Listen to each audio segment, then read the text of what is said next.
ورقہ ابن نوفل ہیں، مکے کے رہنے والے ہیں، لیکن ان کا دل پھر گیا یہ بتوں کو پوجنا چیبانی دارد، بے جان مورتیاں خود ہم تراشیں ان کو پوجیں۔ لہذا وہ اب حقیقت کی پیاس میں گئے کہاں؟ مکے سے چل کر شام پہنچے۔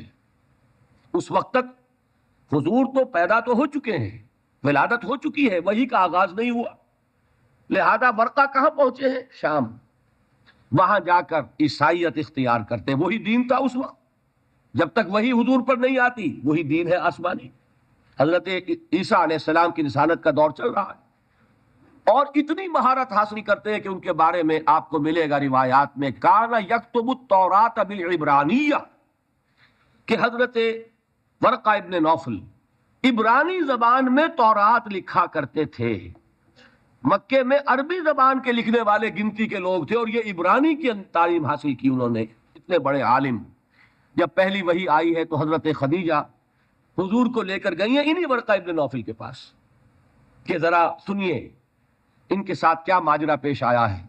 حضور نے جب وہ واقعہ بیان کیا حضرت جبرائیل کی آمد کا، غار حرا کا جو واقعہ تھا، تو ورقہ ابن نوفل فرماتے ہیں کہ یہ وہی ناموس ہے جو موسیٰ پر نازل ہوا تھا، عیسیٰ پر نازل ہوا تھا، اور کاش کہ میں اس وقت تک زندہ رہوں جبکہ آپ کی قوم آپ کو مکے سے نکال دے گی۔